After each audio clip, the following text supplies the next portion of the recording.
సంతోషం. ఈరోజు డేట్ ఎంత?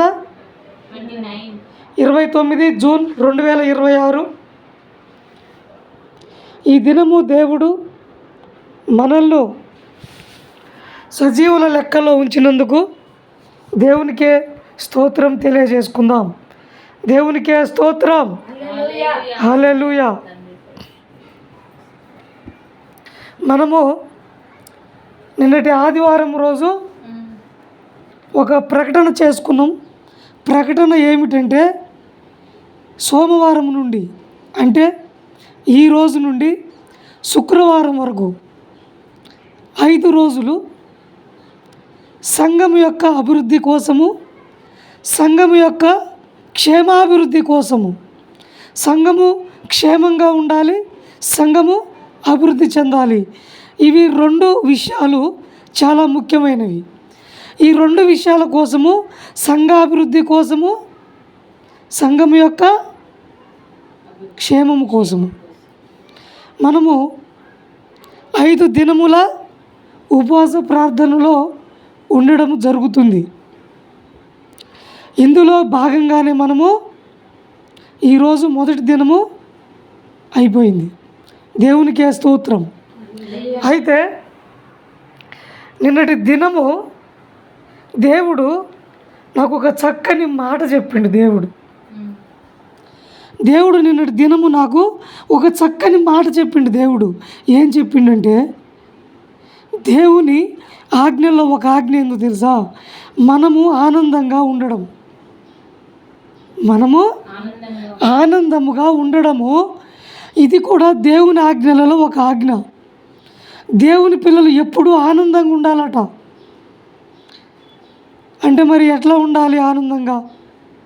మాకు ఇన్ని కష్టాలు ఉన్నాయి, ఇన్ని అప్పుల బాధలు ఉన్నాయి, ఇన్ని శ్రమలు ఉన్నాయి, ఇంకా ఇన్ని ఇబ్బందులు ఉన్నాయి, మా మీద ఇన్ని బాధ్యతలు ఉన్నాయి. మరి మేము ఎట్లా ఉండాలి ఆనందంగా? చెప్పుకోవడానికి బాగుంటుంది, చేయడానికి చాలా కష్టంగా, బాధాకరంగా ఉంటుంది. అది ఎలా సాధ్యం? అనుకున్నంత సాధ్యము ఎలా అవుతుంది అని మనం అనుకుంటాం. కానీ దేవుడు ఏం చెప్తుండంటే, బిడ్డ, నిన్ను ఆనందంగా ఉంచడానికే నేను నిన్ను పిలుచుకున్నా. ఇది నా ఆజ్ఞ. మీ దుఃఖమును ఆనందము నాట్యముగా మార్చబోతున్నా. మీరు ఆనందముగా ఉండండి, ఆనందముగా మహదానందముగా ఉండండి. అది మీరు అలవాటు చేసుకోండి. అది నా సన్నిధి. మీ ఆనందమే నా సన్నిధి. మీ ఆనందము టీవీ చూసి, లోకాన్ని చూసి, ఫ్రెండ్స్ని చూసి, వాటిని చూసి కాదు, నన్ను చూసి మీరు ఆనందపడండి. మీ చూపులు, మీ తలంపులు, మీ ఆలోచనలు, మీ నడక, మీ నడత, మీ పని, మీ చేతి పనులు, ఇవన్నీ నన్నే చూపిస్తూ ఉండాలి. నన్ను చూపిస్తూ మీరు ఆనందపడండి. అప్పుడు ఏం చేస్తా తెలుసా?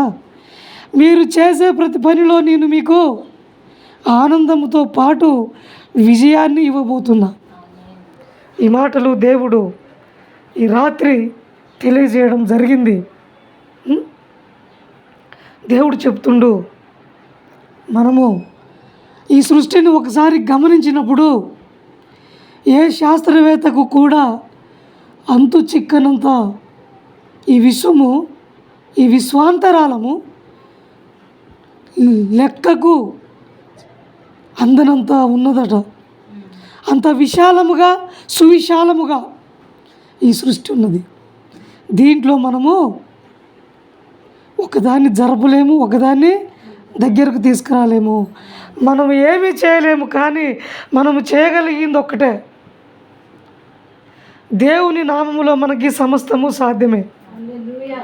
దేవుని నామములో సమస్తము సాధ్యము చేయడానికి ముందు దేవుడు ఏం చెప్తుండంటే, బిడ్డ, నువ్వు నా సన్నిధిలో నువ్వు ఏదైనా చెయ్యి, ఆ శక్తిని నీకు ఇచ్చిన, పాముల్ని తేళ్ళని తొక్కే శక్తి నీకు ఇచ్చిన, చచ్చిన వాళ్ళని లేపే శక్తి నీకు ఇచ్చిన, నీకు అన్ని రకాల శక్తులు ఇచ్చాను నేను. ఇవన్నీ పొందుకో నువ్వు. అవన్నీ నీకోసమే, నీకోసము పరలోకంలో నుండి మోసుకొచ్చిన. కానీ ఇవన్నీ పొందుకోవడానికి ముందు నువ్వు ఆనందంగా ఉండడం నేర్చుకో. నా సన్నిధిలో నువ్వు ఆనందంగా ఉండగలిగినప్పుడు నీ విజయాలు నువ్వు ఒక్కసారి చూడు. నీ ఆనందం ఎక్కడ ఉండాలి? నన్ను చూసే దగ్గర ఉండాలి, నా కోసం చేసే దగ్గర ఉండాలి. నీ మనసులో, నీ మనస, వాచ, కర్మన, నీ హృదయము నా తట్టు చూడాలి. నా శక్తి ఏందో, నా బలమేందో వాటిని చూస్తూ నువ్వు సంతోషపడాలి. నువ్వెవరో తెలుసా? నా బిడ్డవి. నువ్వెవరో? నా బిడ్డవి. మీరందరూ ఎవరు? మనమందరం ఎవరు అంటే దేవుని పిల్లలం. దేవుని పిల్లలకు అడుక్కోవాల్సిన అవసరం లేదు. నా బిడ్డ అన్నం తినాలంటే నన్ను అడగవసరం లేదు. వాడు వెళ్ళి పెట్టుకొని తినొచ్చు, నేనేమన్ను. వానికి ఆకలి అవుతుంది, తింటే తిని బిడ్డ, ఇంకొంచెం తిన్నురా అని చెప్తాం. దేవుడు కూడా ఏమి కావాలని మీరు అనుకుంటుర్రో అవన్నీ తీసుకో అంటుండు దేవుడు. ఏమనట్లే. బట్ ఆజ్ఞ ఏంటంటే ఆనందంగా వచ్చి తీసుకో. మొహమాటంగా ఉండకు, బాధతో ఉండకు, ఇది జరుగుద్దో జరగదో అనుకోకు, నా వల్ల ఇదో కాదో అనుకోకు, దేవుడు నాకు ఇస్తాడో ఇవ్వడో అనుకోకు. నువ్వు దేవుని దగ్గరికి వచ్చేటప్పుడు సంతోషంగా రమ్మని దేవుని వాక్యము చెబుతుంది. మీ సంతోషమే నా సంతోషము, మీ సంతోషము పరిపూర్ణం అవునట్లుగా మీ జీవితాలను కట్టుకోండి అంటుంది వాక్యం. దేవుని పిల్లలు, సంతోషమే దేవుడిస్తున్న ఆస్తి. ఆ సంతోషం ఎప్పుడు వస్తుందంటే మనం కోరుకునే అన్ని దేవుని ద్వారా వస్తూ ఉంటే మన సంతోషం ఏమైద్ది? పరిపూర్ణమైద్ది. మరి ఇలాంటి సంతోషాన్ని మనందరం పొందుకుందామా దేవుని దగ్గర నుంచి?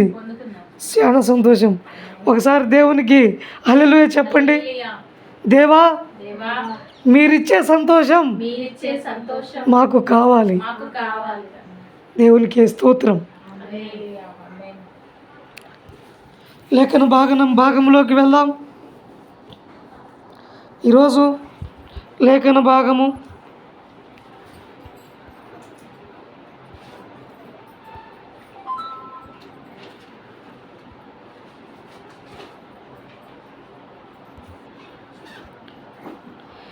సంగీతనాదముతో, స్తోత్ర సంగీతముతో, సంగీతనాదముతో, స్తోత్ర సంగీతముతో నా గొప్ప దేవుని పొగిడెదన్. స్తోత్రం దేవా, ప్రభువా, రక్షకుడా, నీకే స్తోత్రమయ్యా.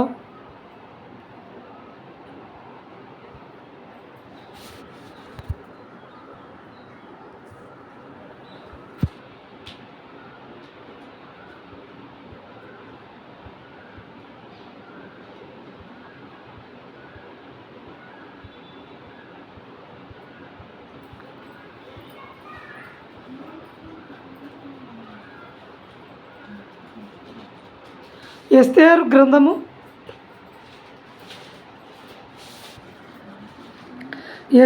గ్రంథము 4వ అధ్యాయము 16వ వచనం.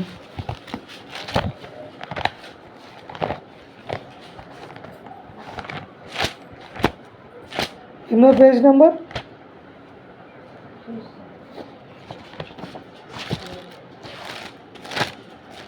ఎస్తేరు గ్రంథము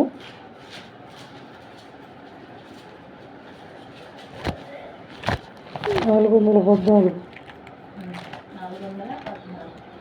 ఎస్తేరు 4 ఎన్నో వచనం? 16.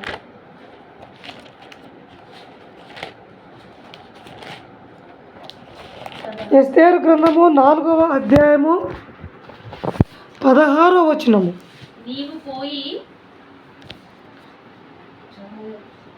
నీవు పోయి షూషానునందు కనపడిన యూదులనందరినీ సమాజ మందిరమునకు సమకూర్చి నా నిమిత్తము ఉపవాసం ఉండి 3 దినములు అన్నపానములు చేయకుండుడి. నేనును నా పనికత్తెలను కూడా ఉపవాసముందుము. ప్రవేశించుట న్యాయ వ్యతిరేకితముగా ఉన్నను. నేను రాజు నొద్దకు ప్రవేశించదును. నేను నశించదను. చాలు. నేను నశించదను. నేను నశించదను. ఇది ఈరోజు మన వాక్యము. స్తోత్రం పరిశుద్ధుడా దేవా, స్తోత్రమయ్యా. నన్ను మమ్మల్ని మరుగుపరచు తండ్రి. నీ వాక్యము చేత నిలబెట్టమని అయ్యా, నీ సన్నిధిని మాతో ఉంచమని నజరేయుడైన యేసుక్రీస్తు నామములో అతి వినయముగా అడిగి బ్రతిమాలి వేడుకుంటున్నాను తండ్రి. ఆమేన్. ఎస్తేరు గ్రంథము 4వ అధ్యాయము 16వ వచనం ఏం చెప్తుందంటే, నేను నశించదును అని చెబుతుంది. ఎస్తేరు అంటే అర్థం ఏమిటి? ఎస్తేరు అంటే అర్థం ఏమిటి? ఎస్తేరు అంటే అర్థము నక్షత్రము, స్టార్. ఎస్తేరు అంటే అర్థము నక్షత్రము. ఎస్తేరు ఈ గ్రంథములో మొత్తం 10 అధ్యాయాలు ఉన్నాయి. ఎస్తేరులో మొత్తం 10 అధ్యాయాలు ఉన్నాయి. ఈ 5 రోజులు ఈ 10 అధ్యాయాల యొక్క సమాచారాన్ని మనం నేర్చుకునే వారిమై ఉన్నాం.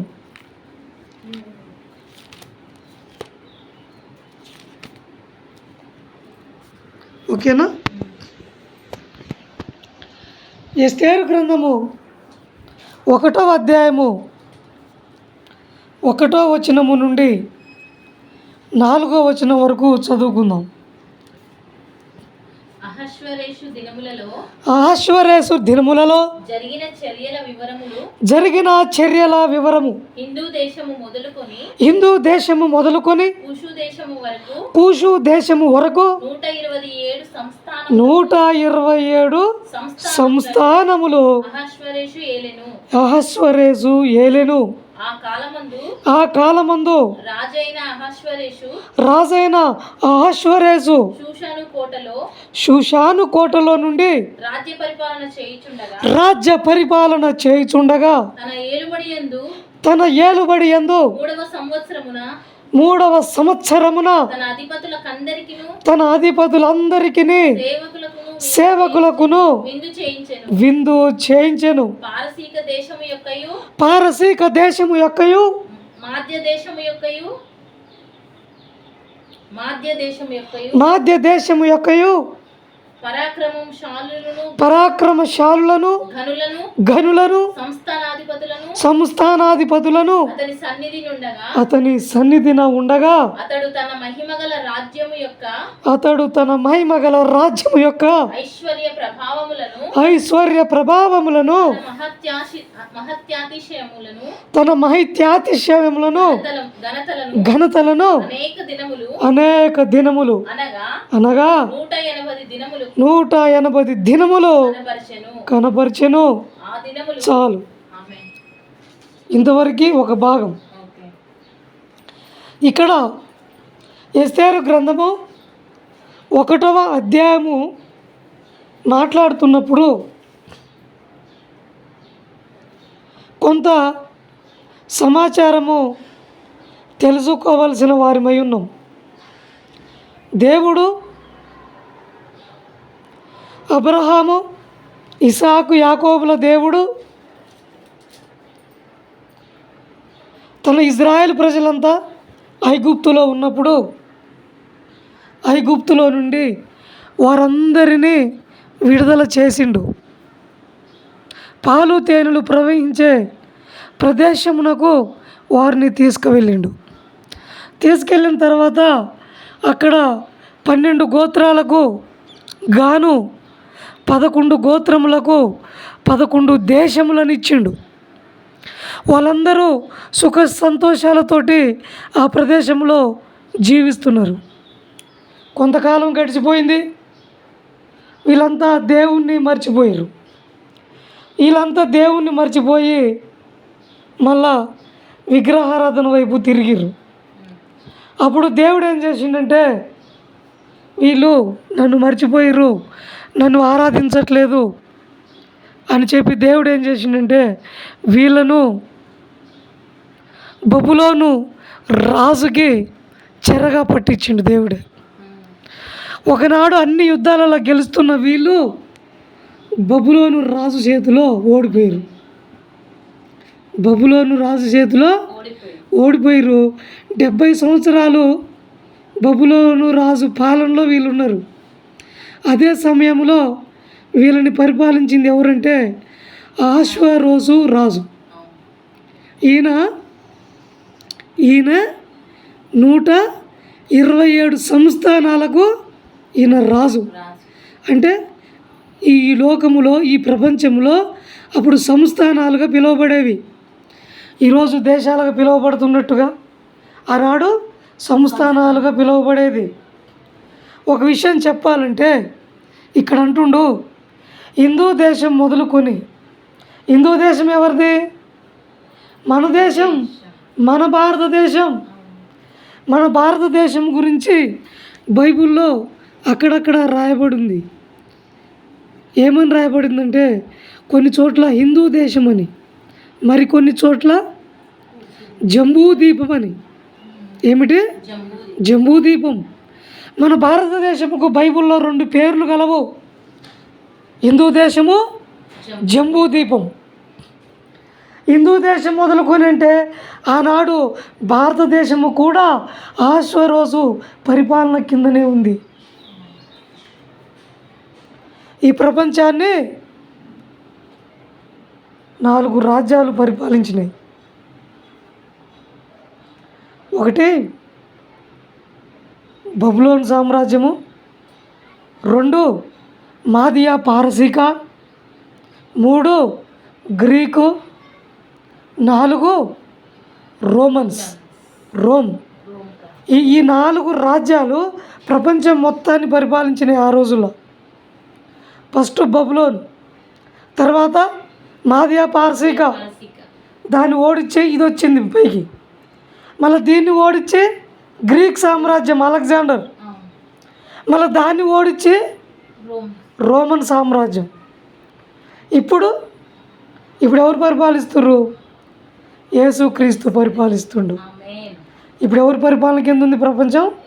క్రీస్తు పరిపాలన కింద ఉంది. ఎందుకంటే గమనించినట్టయితే ప్రపంచవ్యాప్తంగా క్రైస్తవ పిల్లలు ఉన్నారు. వాళ్ళు ఎవరి చేత పరిపాలించబడుతున్నారు? మన క్రీస్తు, మన హృదయాలను పరిపాలించేది ఎవరంటే క్రీస్తే కదా. అంటే ఇప్పుడు స్థాపించబడ్డ రాజ్యం ఎవరిది? క్రీస్తు రాజ్యం. అంతిమ రాజ్యం ఎవరిది? క్రీస్తు రాజ్యం. కాబట్టి ఈ విధముగా ఆశ్వరోజు రాజు ఆ రోజుల్లో 70 సంవత్సరములు ఈ ఇజ్రాయెల్ ప్రజలు ఆశ్వరోజు రాజు కింద ఆయన చెరలో ఆయన చేత పట్టుబడి ఉన్నారు. ఆ సమయంలో జరుగుతున్న విషయాలు ఇవి. ఏం చేస్తుండంటే ఆశ్వరోజు రాజు ఏం చేస్తుండు మరి? అక్కడున్న షూషాను కోటలో ఒక విందు చేస్తుండట. ఎక్కడ? షూషాను కోటలో ఒక విందు జరుగుతుంది. ఈ విందులో ఎవరున్నారంటే ఈ ఇందులో ఎవరున్నారంటే 127 సంస్థానములో ఉన్న ఆయన నియమించుకున్న అధికారులు, ఆయన సేవకులు. ఈ షూషాను కోటలో ఒక గొప్ప విందు జరుగుతుందట. ఈ షూషాను కోటలో గొప్ప విందు జరుగుతుంది అక్కడ. ఈ విందు ఒక్కరోజు 2 రోజులు కాదు, వారం రోజులు పెళ్లి చేయాలంటే మనం చచ్చిపోయిన వాళ్ళమే ఇక, అవునా కాదా? కానీ ఈ విందు ఎన్నాళ్ళు తెలుసా? 180 రోజుల విందు అటిది. అంటే 6 నెలలు. ఎన్ని నెలల విందు ఇది? 6 నెలలు విందు. ఈ 6 నెలల విందులో బంగారు ప్లేట్లలో భోజనం, బంగారు ప్లేట్లలో మందు, బంగారు గ్లాసులలో ద్రాక్షారసము, వైన్, అలా ఎంత కావాలంటే అంత తిను, ఎంత కావాలంటే అంత తాగు, దానికి పట్టింపు లేదు. 24 అవర్స్లో ఎప్పుడు పోయినా తెరిచే ఉంటుంది. పెట్టేవాడు ఉంటాడు, పోసేవాడు ఉంటాడు. ఈ 6 నెలల ఈ యొక్క విందు ఎట్లా ఉందంటే అంగరంగ వైభవంగా ఉంది. ఆయన యొక్క గొప్పతనమును ఆయన చూపించుకుంటుండు లోకానికి. అక్కడ ఎట్లుందంటే భూతల స్వర్గములాగుంది. అక్కడ భూతల స్వర్గములాగుంది. ఈ భూతల స్వర్గములో ఈయన ఒక విందుని ఏర్పాటు చేసిండు. అక్కడ అనేకులు వచ్చారు, మాదయ్య పారసీక వాళ్ళు, ఆ మొత్తం అందరు వచ్చారు. అది చూసి ఈయన యొక్క ఐశ్వర్యములను, ఈయన ప్రభావములను, ఈయన ఘనతలను చూసి ఆశ్చర్యపోతుర్రట.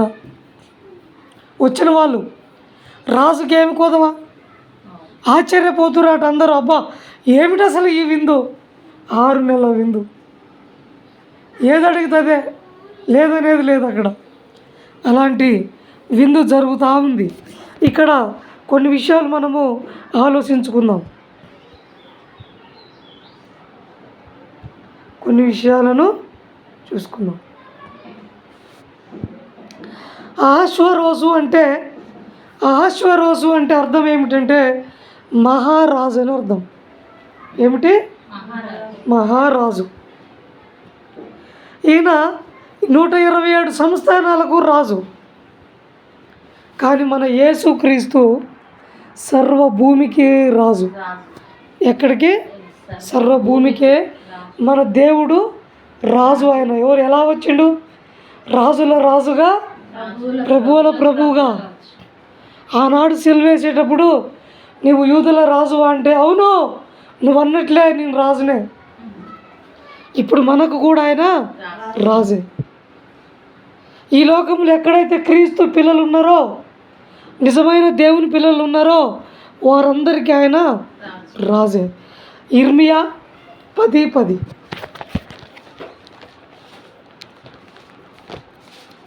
ఇర్మియా 10:10.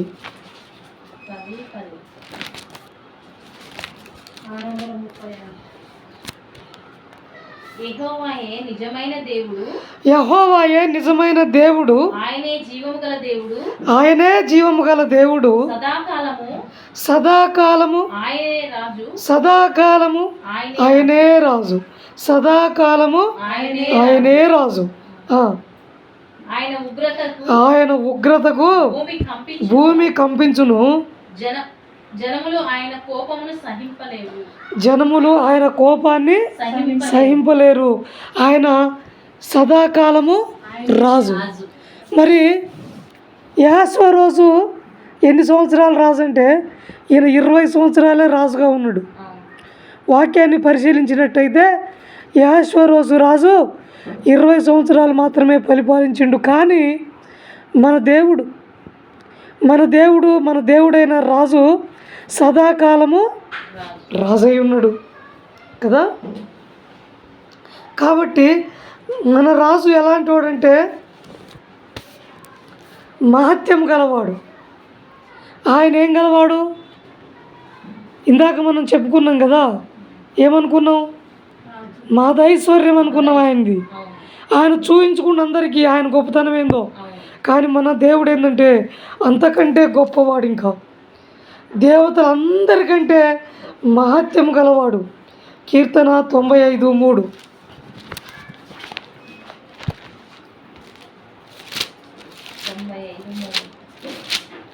కీర్తన 95:3. యెహోవా మహాదేవుడు, యెహోవా మహాదేవుడు, దేవతలందరికీ పైన మహత్యము గల మహారాజు. దేవతలందరికీ పైన మహత్యము గల మహారాజు. మరి ఇక్కడ దేవతలు అంటే ఎవరు? దేవదూతలు. వాళ్ళందరికంటే కూడా మహత్యమైన వాడు, అంతకంటే గొప్పవాడు ఇంకా ఎవరు లేరు. ఏ రాజు కూడా అంతకంటే గొప్పవాడు కాడు. కీర్తన 95:2. కృతజ్ఞతాస్తుతులతో ఆయన సన్నిధికి వచ్చేదము, కీర్తనలు పాడుచు ఆయన పేరిట సంతోషగానము చేయుదము. యెహోవా మహాదేవుడు, దేవతలందరికీ పైన మహత్యము గల మహారాజు. రైట్. అయితే మనము ఇక్కడ వాక్యము ఏం చెప్తుందంటే, ఈయన మహాదేవుడు అని చెప్తుంది, మహారాజు అని చెప్తుంది.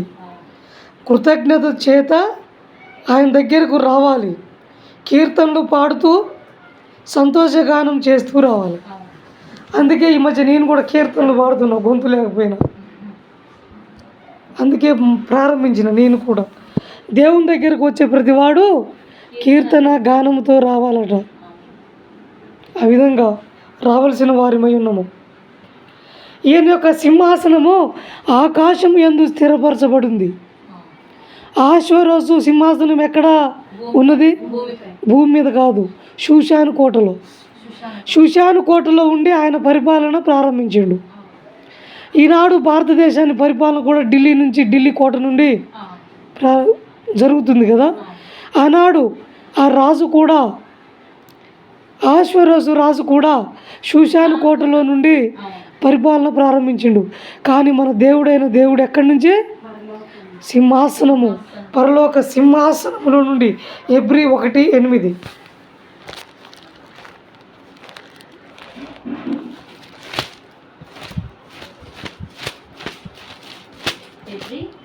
ఒకటి 8. అగ్ని జ్వాలలుగాను చేసుకునివాడు అని తన దూతలను గూర్చి చెప్పుచున్నాడు. కానీ తన కుమారుని గూర్చి అయితే దేవా నీ సింహాసనము నిరంతరము నిలుచున్నది, నీ రాజదండము న్యాయార్థమైనది, నీవు నీతిని ప్రేమించితివి, దుర్నీతిని ద్వేషించితివి. అందుచేత దేవుడు నీ దేవుడు నీ తోడి వారి కంటే నిన్ను హెచ్చించినట్టుగా ఆనంద తైలముతో అభిషేకించను. చూసిరా? కాబట్టి ఇక్కడ మనకి రాజదండము గురించి, అది నిరంతరం ఉంటుందంటుండు. ఆ సింహాసనము, అది రాజదండము న్యాయమైనదంటుండు. అది స్థిరమైనది. ఆశ్వరోజు ఏలుబడి క్రీస్తు పూర్వము 485 సంవత్సరం నుండి 465 సంవత్సరం వరకు, అంటే 20 సంవత్సరాలు పరిపాలించిండు. కానీ మన దేవుడు, ఆయన యొక్క రాజ్యము శాశ్వతమైనది, స్థిరమైనది, ఎవరు కదిలించలేనిది, ఆయనది న్యాయమైనది. 2వ రాజులు 19:15.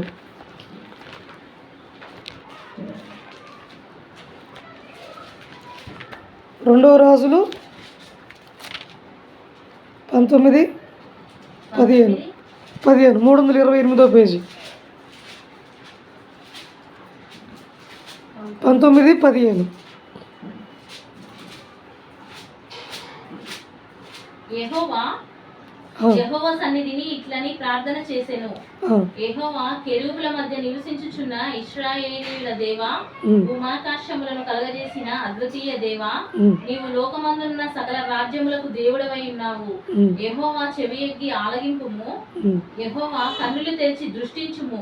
జీవము గల దేవుడవైన నిన్ను దూషించుటకై సన్హెరీబు పంపిన వారి మాటలను చెవిన పెట్టుము. ఆ. యెహోవా అష్షూరు రాజులు ఆ జనములను వారి దేశములను పాడు చేసి వారి దేవతలను అగ్నిలో వేసినది నిజమే. ఆ రాజ్యముల దేవతలు నిజమైన దేవుళ్ళు కాక. చాలక్క ఇక్కడ ఏమంటుండంటే, నీవే భూమి ఆకాశాలను కలగజేసినావు, అవును, ఈ లోకమందున్న సకల రాజ్యములకు దేవుడవై ఉన్నావు.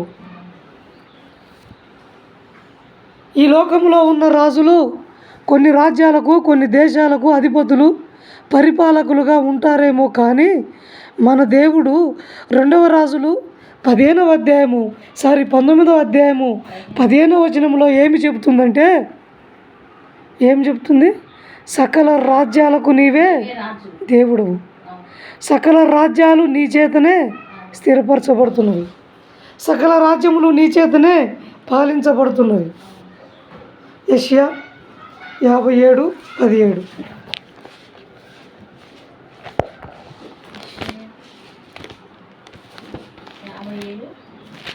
యెషయా 57.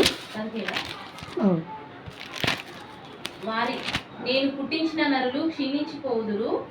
వారి లోభము వలన కలిగిన దోషమును బట్టి నేను ఆగ్రహపడి వారిని కొట్టి తిని, నేను నా ముఖము మరుగ చేసుకుని కోపించి తిని, వారు తిరగబడి తమకిష్టమైన మార్గమున నడుచుచూ వచ్చిరి. చాలు. కాబట్టి వాక్యము ఏం చెప్తుందంటే, ఆశ్వరోజు యొక్క ఘనత, ఆయన గొప్పతనం ఎవరికన్నా ఇచ్చిండా? ఆయన రాజు కదా, ఆయన గొప్పతనం ఎవరికన్నా ఇస్తాడా? ఇవ్వడు.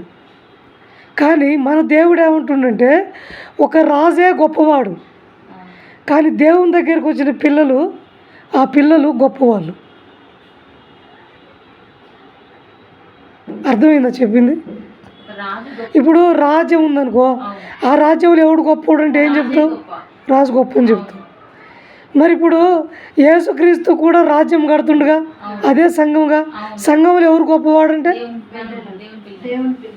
అది ఒక రాజు లోకములో రాజ్యంలో రాజు గొప్పవాడు అవుతాడే. అదే టైంలో ఈ భూమి మీద కడుతున్న సంఘంలో ఎవడు గొప్పవాడు అంటే దేవుని బిడ్డ. ఎవరైతే రక్షించబడ్డాడో వాడు గొప్పవాడే. రాజు లేడు, రౌతు లేదు, అధికారు లేడు, ఎవడు లేడు. సంఘం దగ్గరికి వస్తే దేవుని దృష్టిలో అందరూ సమానులే. ఇంకోటి ఏమని చెప్తుండంటే దేవుడు, బిడ్డ నువ్వు నా సంఘంలోకి వచ్చినావుగా, నువ్వు నా దగ్గరికి వచ్చినావు కాబట్టి నాలో ఉన్న గొప్పతనాన్ని నేను నీకు ఇస్తున్నా. మరి రాసిస్తాడా మనకు? మరి ఇప్పుడు మన దేవుడు మనకి ఇస్తున్న దాన్ని ఒకసారి చూసుకుందాం. అది ఎట్లనో. కీర్తన 49:9. కీర్తన 49:9.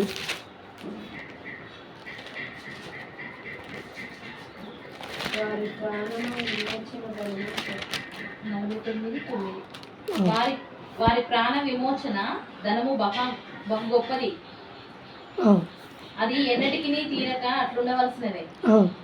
జ్ఞానులు చనిపోదు అనే సంగతి అతనికి కనబడకుండా పోదు. మూర్ఖులను పశుప్రాయులు ఏకముగా నశింతురు. చదువక్క. వారు తమ ఆస్తిని ఇతరులకు విడిచిపెట్టుదురు. తమ ఇండ్లు నిరంతరము నిలుచుననియు తమ నివాసములు తరతరములకు ఉండుననియు వారు అనుకొందురు. తమ భూములకు తమ పేర్లు పెట్టుకుందురు. ఘనత వహించిన వాడైనను మనుష్యుడు నిలవజాలని వాడు, నశించు మృగములను పోలిన వాడు. స్వాతిశయ పూర్ణులకును వారి నోటి మాటలను బట్టి వారి అనుసరించు వారికి ఇదే గతి. వారు పాతాళములో మందగా. చాలు. అయితే ఏమంటుండంటే,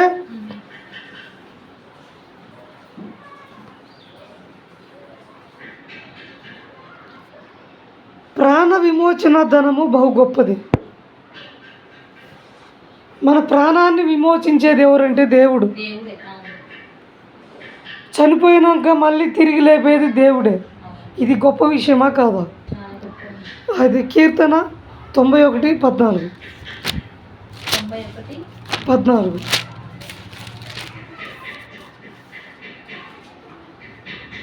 అతడు నన్ను ప్రేమించుచున్నాడు గనుక అతడు నన్ను ప్రేమించుచున్నాడు గనుక నేను అతన్ని తప్పించదను. అతడు నా నామమును ఎరిగిన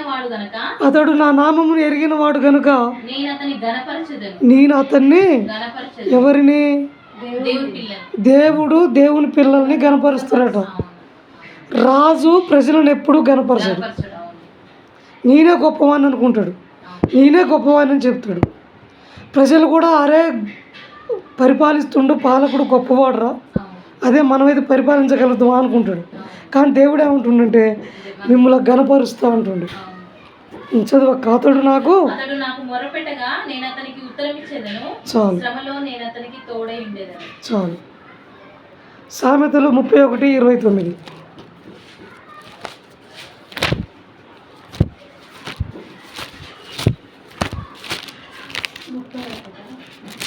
సామెతలు 31:29. 31:29.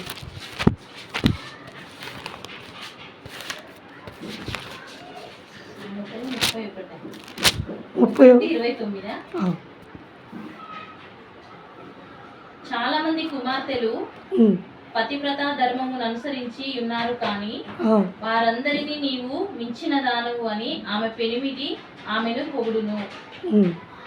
అందము మోసకరము, సౌందర్యము వ్యర్థము, యెహోవా యందు భయభక్తులు కలిగిన స్త్రీ కొనియాడబడును. చేసిన పనిని బట్టి అట్టి దానికి ప్రతిఫలం ఇయ్యదగును. గౌల యొద్ద పనులు. ఇక్కడ ఒక భార్యకి భర్త గనురాల్ని చేస్తుండు. ఈ వాక్యములో ఏం చేస్తుండక్క మలిసదు? చాలా మంది కుమార్తెలు పతివ్రత ధర్మమును అనుసరించి ఉన్నారు, కానీ వారందరినీ నీవు మించిన దానవు అని ఆమె పెనిమిటి ఆమెను పొగుడును. అది ఇప్పుడు భార్య భర్తలలో గొప్పవాళ్ళు ఎవరు? భర్త గొప్పవాడు, లోబడి ఉండమన్నదిగా వాక్యం. స్త్రీని లోబడి ఉండమన్నది కదా. కానీ ఇక్కడ భర్త ఏం చేస్తుండు? భార్యని కూడా నువ్వు గొప్పదాని అని చెప్తుండు. అంటే బైబుల్ నేర్పించేది ఇదే. చిన్నవారినేమి, పెద్దవారినేమి, ముసలివారినేమి, ఆడవారినేమి, మగవారినేమి, వాళ్ళందరికీ దేవుని పాదాల దగ్గరికి వచ్చిన ప్రతి ఒక్కరికి దేవుడు ఒక ప్రత్యేకమైన ఘనతనిస్తుండు. నువ్వు గొప్పవాడివి, నీవు గొప్పదానివి.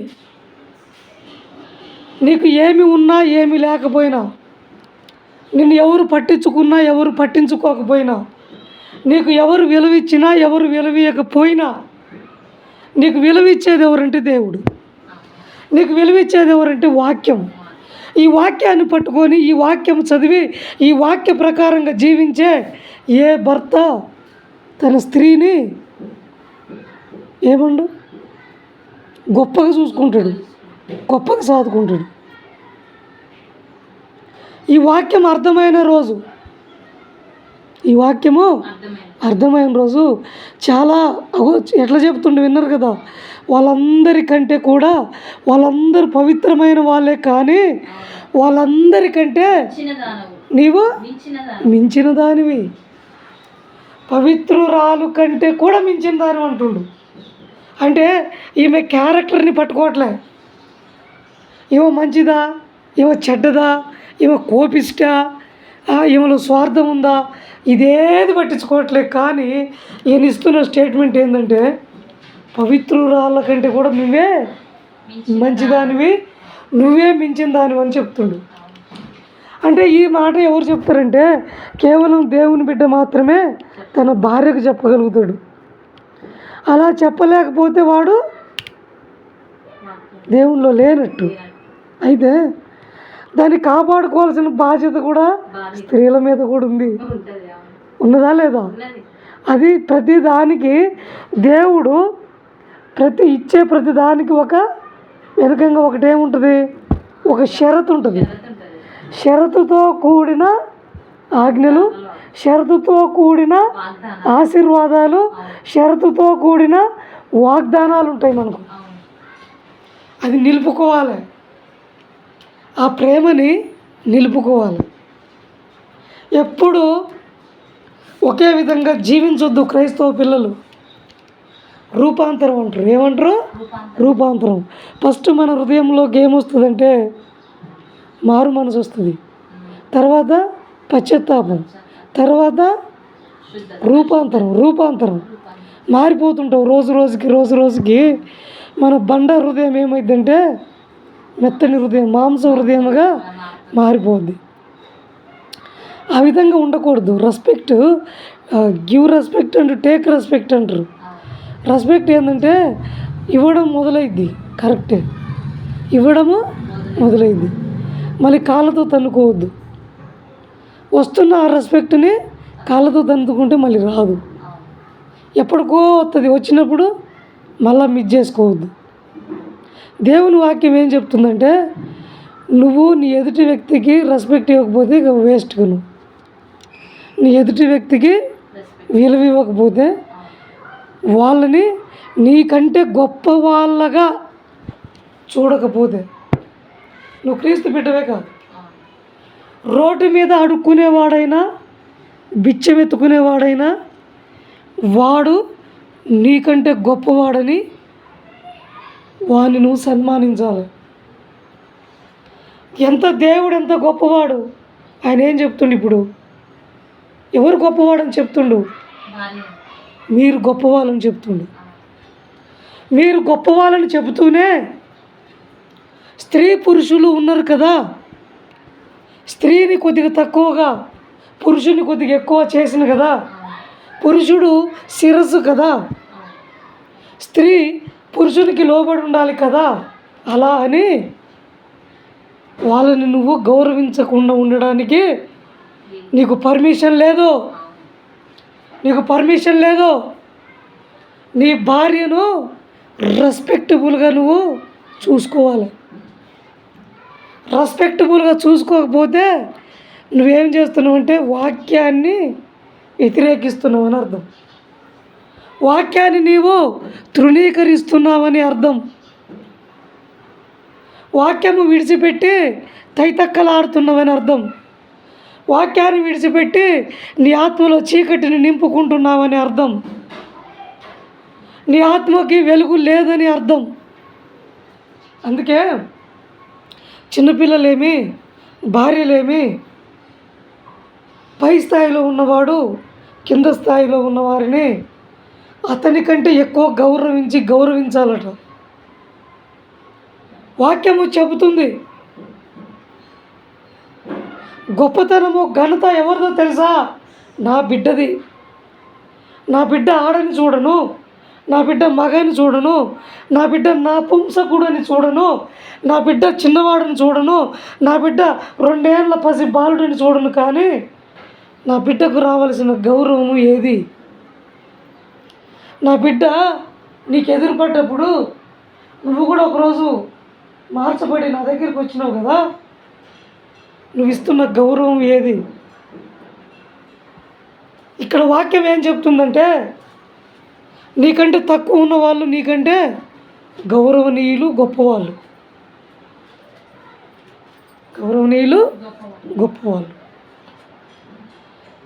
ఇది తెలుసుకొని నీవు దేవుని దగ్గరికి రావటం వ్యర్థం. ఇది తెలుసుకోకపోతే నువ్వు దేవుని దగ్గరికి రావడం వ్యర్థం. సంతోష గానములతోటి దేవుని దగ్గరకు వచ్చి నువ్వు దేవుణ్ణి ఆరాధించాలంటే ఫస్ట్ నువ్వు లోకములో ఒక మనిషిని ఎలా గౌరవించాలో, ఒక మనిషిని నీకంటే గొప్ప మహదైశ్వర్యమును ఎలా ఆపాదించాలో నువ్వు నేర్చుకున్నాక దేవుని దగ్గరికి వచ్చి నీకేం కావాలో అడుగు. అప్పుడు దేవుడు నీకు ఇస్తాడు. అప్పటి వరకు దేవుడు నీకు ఇవ్వడు. నువ్వు అనుకుంటున్నావు, లేదు. నీ హృదయంలో నువ్వు ఎవరిని చిన్న చూపు చూస్తున్నావో జ్ఞాపకం చేసుకో.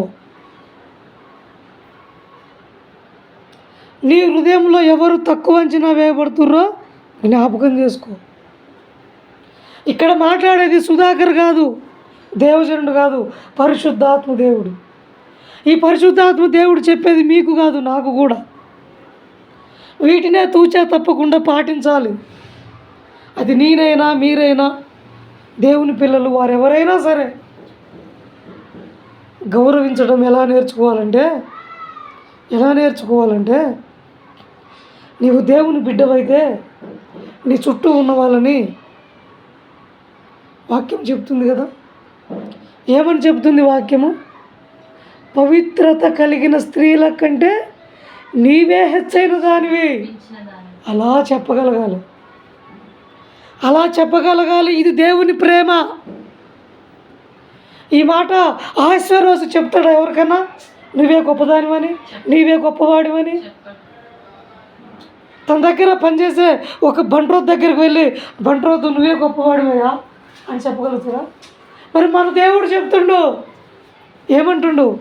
మనకు ఆపాదిస్తుండు గొప్పదనాన్ని. గొప్పదనాన్ని దేవుడు మనకు ఆపాదిస్తుండు. ఎంత గొప్ప దేవుడు! సమస్తమును సృజించిన దేవుడు ఒక మాట చెబితే లోకాన్ని తలకిందులు చేసే దేవుడు ఏమంటుండో తెలుసా? బిడ్డా, నువ్వు నాకు గొప్పవాడివిరా. బిడ్డా, తల్లి, నువ్వు నాకు గొప్పదానివి తల్లి. నువ్వు అసలు నా హృదయంలో, నా మనసులో నీకెంత స్థానం ఉందో తెలుసా? కానీ నీకే తెలియదు ఆ విషయం.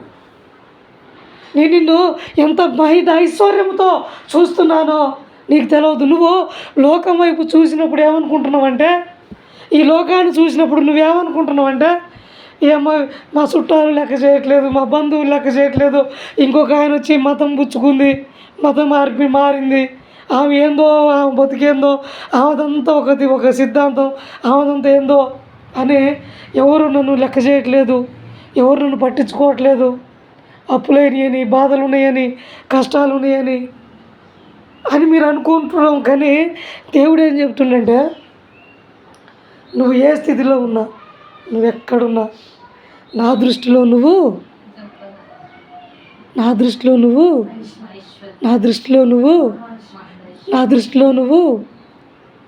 ఏమంటుండు? పవిత్రతల కంటే మించిన దానివి. దేవుడు ఏం చెప్తుండో? అందరికంటే నువ్వు మించిన దానివి. నువ్వు అనుకో అక్క, అందరికంటే దేవుని ఎదుట నువ్వు అనుకో, ఎస్లీ అనుకో, అందరికంటే నేను మించిన దాన్ని దేవుడు. అది ఎవరికి వాళ్ళకే టికెట్, ఎవరికి వాళ్ళకే. ఇది ఒక ప్రత్యేకమైన వ్యక్తిగతమైన గుర్తింపు దేవుని దగ్గర ఉంది. నిన్ను ప్రధానమంత్రి పిలిచి నీతో మాట్లాడు, ప్రధానమంత్రి పిలిచి నీకు ఒక దండేయడు. కానీ దేవుడు ఏం చెప్తుండు తెలుసా? బిడ్డ, నువ్వు నా బిడ్డవుగా, నువ్వు జయించుకునిరా, నాతో పాటు సింహాసనం మీద కూర్చోబెడతా అనలేదా నిన్నటి వాక్యంలో?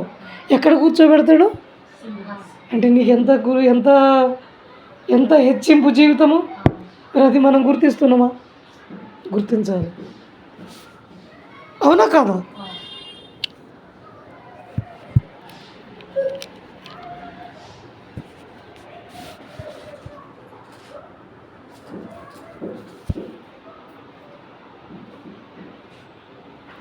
సామెతలు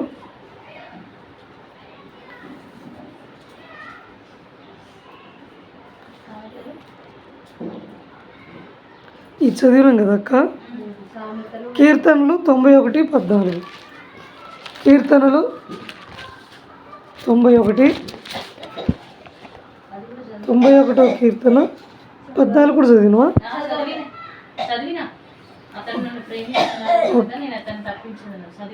ఓకే ఓకే. 1 సమూయేలు 2:30.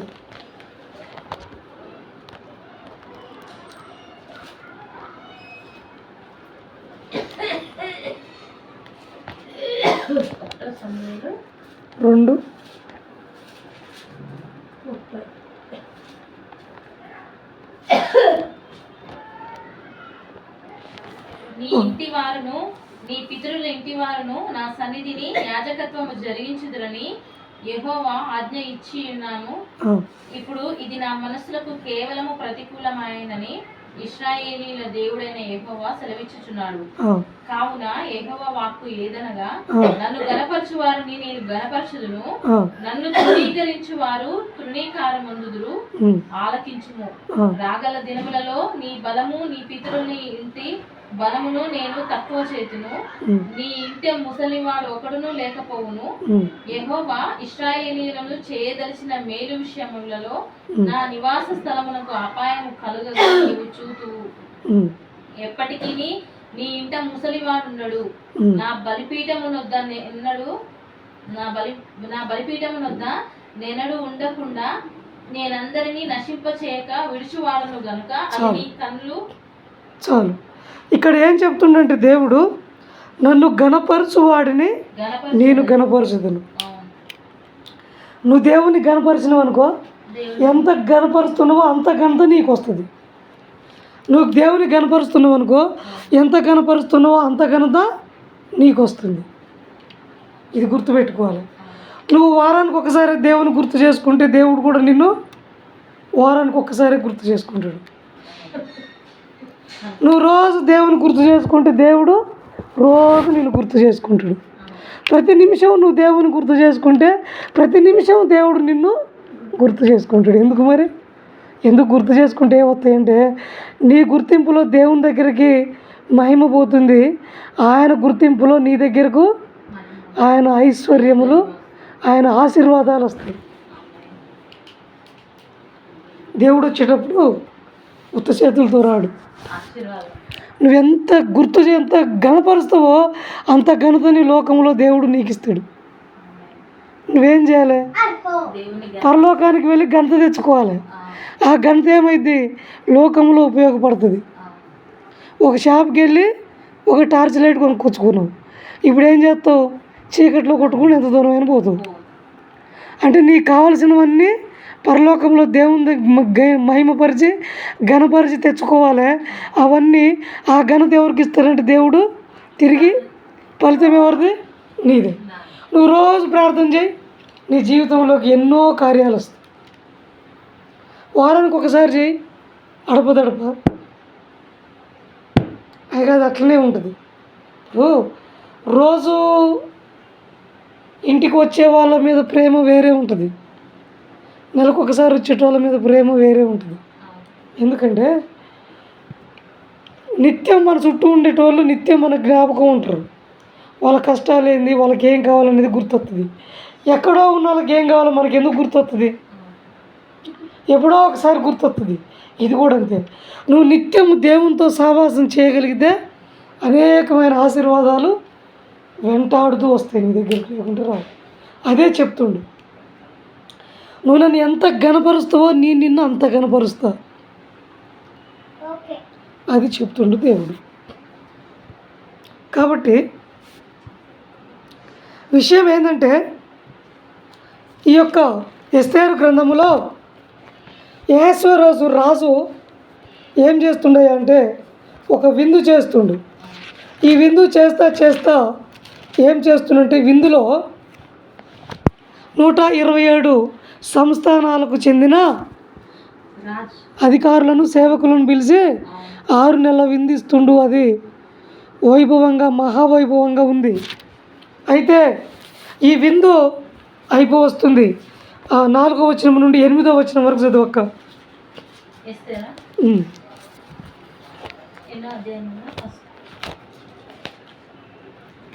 అధ్యాయం 4 నుంచి 8. అతడు తన మహిమ గల రాజ్యం యొక్క ఐశ్వర్య ప్రభావములను, తన మహాత్యాతిశయము ఘనతలను అనేక దినములు అనగా 180 దినములు కనపరచెను.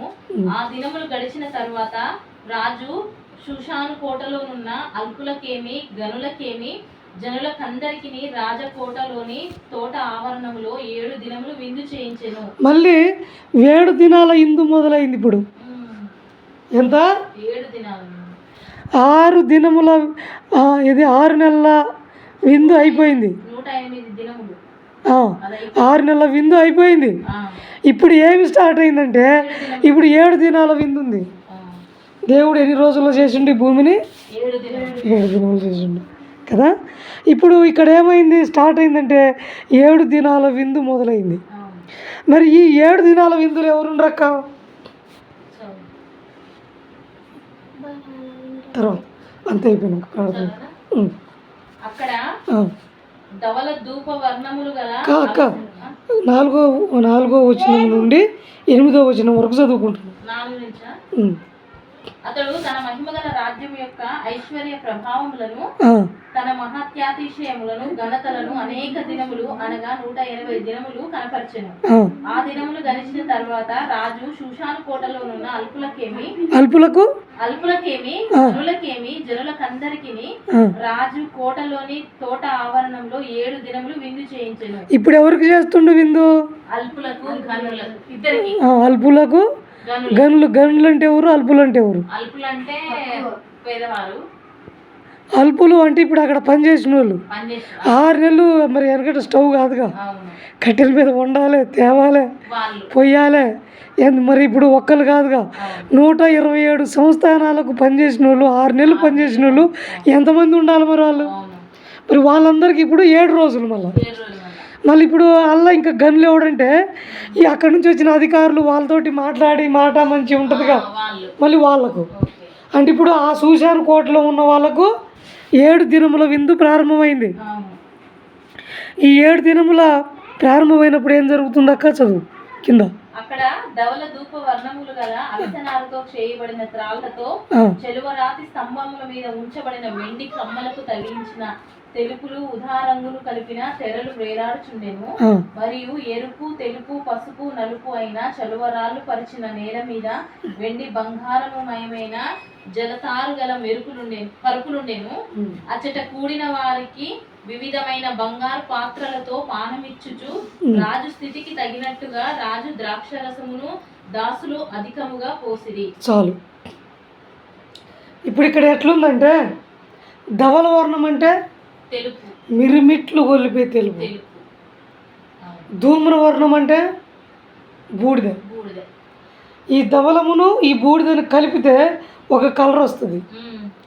ఆ కలర్ తోటి ఏమున్నాయంటే ఈ శోషాను కోట చుట్టూ తెరలు ఉన్నాయి. తెరలు. ఆ. తెరలు ఉన్నాయి. ఏ నారతోటి? అవిసె నారతో చేసిర్రు. మనకు జమ్ము తాళ్ళు తెలుసుగా, జమ్ముతో తాళ్ళు చేస్తారు, కొబ్బరి తాళ్ళు చేస్తారు. అవిసె నారతో వీళ్ళు దేంతో చేసిర్రు? అవిసెనార. అవిసె నారతో చేసిర్రు. అవును. వీటితో పాటుగా జలతారులు అంటే ఏంటి? జలతారులు అంటే ఇవి బెడ్షీట్లు. ఆహా. బెడ్షీట్లని జలతారులు అంటారు. ఓకే. ఏమున్నాయి? పరుపులు ఉన్నాయి.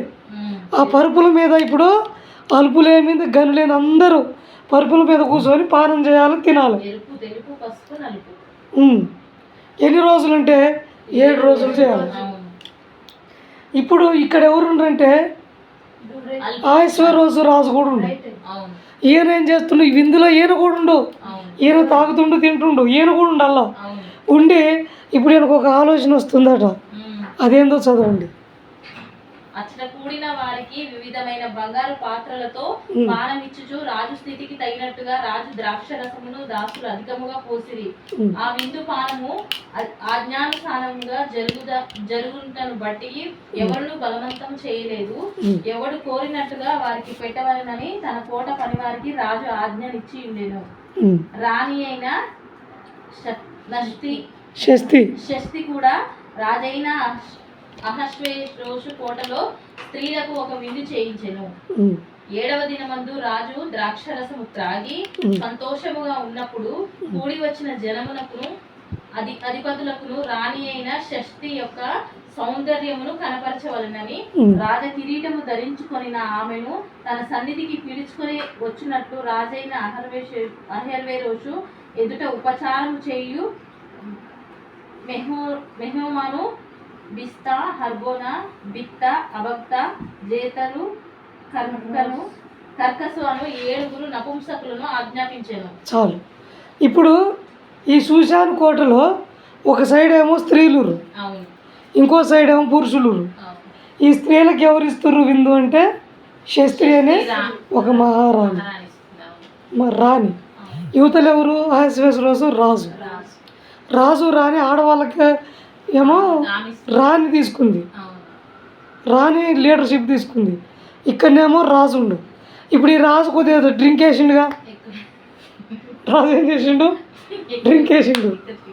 ఇప్పుడు డ్రింక్ వేసినప్పుడు ఏం చేయాలి? ఖాళీగా ఉండడుగా. మరి డ్రింక్ వేస్తే కొద్దిగా ఉంటుంది కదా ఏదన్నా. అందుకని ఏం చేసిండు? ఇప్పుడు ఈయనకు ఒక బుద్ధి పుట్టిందట, నా భార్య ఎంత అందంగా ఉందో వీళ్ళందరూ చూడాలి. నిజానికి రాణి అంతఃపురం నుండి ఎవరికి కనపడదు. రాజులు రాణిని ఎవరిని చూడనివ్వరు. ఇప్పుడు ఈయన ఏమనుకుంటుండు? ఇప్పుడు ఈయన తాగుండుగా, ఆయన కొద్దిగా రెమరెమ అంటుందిగా. ఇప్పుడు ఏమంటుండు? 7 నపుంసకాలని పంపిండు, 5 పంపి ఏమంటుండు? రాణి తీసుకురా అంటుండు. రాణిని తీసుకురమ్మంటుండు. ఇప్పుడు మరి వీళ్ళు ఏం చేయాలి? పోయి రాణి తీసుకురావాలి. అవునా కదా? రాణి అయిన షష్ఠి నపుంసకుల చేత ఇయ్యబడిన రాజాజ్ఞ ప్రకారం వచ్చుటకు ఒప్పుకపోగా రాజు మిగులు కోపగించెను. అతని కోపము రగులుకొనెను. విధిని రాజ్య ధర్మమును ఎరిగిన వారందరి చేత రాజు ప్రతి సంగతి పరిష్కరించుకొనువాడు గనుక అతడు కాల జ్ఞానులను చూచి రాణి అయిన షష్ఠి రాజైన అహర్వేషు అను నేను నపుంసకుల చేత ఇచ్చిన ఆజ్ఞ ప్రకారం చేయకపోయినందున ఆమెకు విధిని బట్టి చేయవలసినదేమనగా అని వారిని అడిగాను. చాలు. ఇప్పుడు ఏమంటుండంటే, రాజ కిరీటము పెట్టుకున్న షష్ఠిని నా ఎదుటకు తీసుకురా అని చెప్తే, రాణులతోటి మాట్లాడాలంటే మగవాళ్ళని మాట్లాడనివ్వరు. గుర్తుపెట్టుకోండి, మగవాళ్ళు ఎవ్వరూ రాళ్ళతోటి మాట్లాడరు. రాళ్ళతోటి ఎవరైనా మాట్లాడాలంటే మగతనం ఉన్న బలాజ్యులైన మగవాళ్ళను వాళ్ళ మర్మాంగ అవయవాలు కోసేసి వాళ్ళని నపుంసకులుగా మార్చి అప్పుడు రాణి దగ్గర సేవలు చేపిస్తారు. ఆమెను చూసినప్పుడు వీళ్ళకి ఎలాంటి కోరికలు కలగొద్దు. అట్లా ఆమెకు బాడీ గార్డ్ లాగా ఉండాలి. వాళ్ళు బలాజ్యులే కానీ నపుంసకులు. వాళ్ళని అట్లా మారుస్తారు వీళ్ళు. నేను కూడా చిన్నప్పుడు చూసేది, మన సైడ్ కొద్దిగా పందులు బట్టి వాళ్ళు ఉంటారుగా, ఆ పందులు లావులు కావాలని వాటి మర్మాంగాలను తీసేసేది. ఇప్పటికి తీసేస్తారు పందులు లావు కావడానికి. ఇట్లా తీసేసి ఒక వాళ్ళని ఉంచుతారు. వాళ్ళే వెళ్ళి అంగరక్షకులుగా ఉంటారు రానికి. వాళ్ళకి చెప్పి తీసుకురమ్మంటే ఈమె ఏమంటుందంటే, మగవాళ్ళ దగ్గరకు నేను రానంటుంది. రానంటే ఇక్కడ ఆశ్వరోజు రాజుకి కోపం వచ్చింది. కోపం వచ్చి కొంతమంది మేధావుల్ని, కొంతమంది కాలజ్ఞానులను పిలిచి, అయ్యా మరి షష్ఠి రాణిని నేను ఒక ఆజ్ఞ వేసిన, నా ఎదుటకు రమ్మన్న విందులో, కానీ ఆమె రాలే కదా, మరి ఇది ఎట్లా పర్యవసానం ఏమిటి అని అడిగినప్పుడు వాళ్ళు ఏం చెప్పారంటే, ఓ రాజా, ఇది నీ మాట వినకపోవడం కాదు, కానీ ఈ రాజ్యం యొక్క మాటనే ఆమె తృణీకరించింది. రాజ్యం యొక్క మాటనే తృణీకరించింది. ఎలా? రాజు మాట వినలేదంటే రాజ పరిపాలన మాట కూడా విననట్టే. అంటే రాజ్యం మొత్తం నీ మాట వింటుంది, కానీ ఒక వ్యక్తి నీ మాట వినట్లేదు, నీ మాట వినట్లేదు. మరి ఈమెవరు? రాణి. ఈమెవరు? రాజు భార్య. మరి మనం ఎవరిమి? మనము కూడా దేవుని భార్యమే. సంఘము దేవుడు వధువు చేత పోల్చబడింది. సంఘము దేవుని ఎదుట మనం ఎవరిమి? వధువు. దేవుడు ఎవరు? పెళ్లి కుమారుడు. మనందరము వధువులు సిద్ధపడి రావాలి. అంటే దేవుని ఆజ్ఞ కోసము నువ్వు సిద్ధపడి రాకపోతే నువ్వు ఎవరిని వ్యతిరేకిస్తున్నావు? అంటే దేవుని వ్యతిరేకిస్తున్నావు. సండే చర్చికి లేటుకు రావటం దాని అర్థం ఏం తెలుసా అక్క? తెలుసు. ఇదే రాజ్యాన్ని వ్యతిరేకిస్తున్నావు, రాజుని వ్యతిరేకిస్తున్నావు. అది ఈ లోకంలో కొన్ని నీకు అడ్డుపడుతున్నాయి అంటే అడ్డుపడ్డ వాటిని వదిలిపెట్టేని రావాలి, కానీ ఆ బంధాలు తెంపుకొని రావాలి. కానీ దేవుడు ఆజ్ఞ వేస్తే ఆగిపోవద్దు. అది దేవుని ఆజ్ఞ. ఇప్పుడు షష్ఠి ఏం చేస్తుంది? షష్ఠికి రాజు మీద ప్రేమ లేదా? మరి ఎందుకు రాలేకపోతుంది? సిగ్గుపడుతుంది, మొఖమాట పడుతుంది. అంతమంది మొగోళ్ళ మధ్యకి అయ్యా నేనెన్నడూ వచ్చిందని కాదు నాయన, అయ్యా నేను రాణిగా మారిన రోజు నుండి ఏనాడు ఏ మగవాన్ని నా కళ్ళతో చూసిన దాన్ని కాదు నాయన. ఇప్పుడు అనుకోకుండా సడన్గా అంతమంది ఆ శూషాను కోటలో అంతమంది ప్రజల ఎదుటకు నేను కిరీటం ధరించుకొని రావాలంటే నాకు సిగ్గు కాదా? నాకు బిడం కాదా? నాకు భయం కాదా? అనుకొని సిగ్గుపడి భయపడి బిడియపడి మొహమాట పడి వెనక్కిపోతుంటే తనకు ప్రేమ లేదనా? ఇష్టం లేదనా? రాజు మీద గౌరవం లేదనా? మరి ఎందుకు? దేవుని భార్యగా సంఘముగా కట్టబడుతున్న మనం కూడా ఆ రాణి వలె ఉన్నావేమో ఒక్కసారి జాగ్రత్తగా పరిశీలించుకోండి. మనం ఎక్కడ ఉంటున్నామో పరిశీలించుకోండి. దేవుని పిలుపుకు లోబడాలి. దేవుడు పిలిస్తే రాకపోతే అది ఎక్కడికి దారితీస్తుంది తెలుసా? ఇప్పుడు తెలవదు, ఇప్పుడు తెలుస్తున్నాయి అన్నీ. నిన్నటి దాకా తెలవదు, ఈరోజు తెలుస్తున్నవి. నువ్వు సిగ్గుపడవచ్చు, బిడేపడవచ్చు, నీకు 10 రకాల పనులు ఉండొచ్చు, కానీ దేవుడు పిలిచినప్పుడు రావాలి. సంఘముతో కలవాలి, సంఘంతో కూర్చోవాలి. అగ్ని జ్వాలలు ఇక్కడ మండుతుంటాయి. దేవుని సన్నిధి ఇక్కడ ఉంటుంది. దేవుడు ఉంటాడు. నీకు 100 పనులు ఉంటాయి. దేవుడు పిలిచిండు, ఆజ్ఞ వేసిండు. నువ్వు రాకపోతే నీ పతనం మొదలైందని జీవితంలో రాసి పెట్టుకోవడమే, ఇంకా ఏమీ లేదు. నువ్వు దేవుని సన్నిధికి రాలేకపోతున్నావు.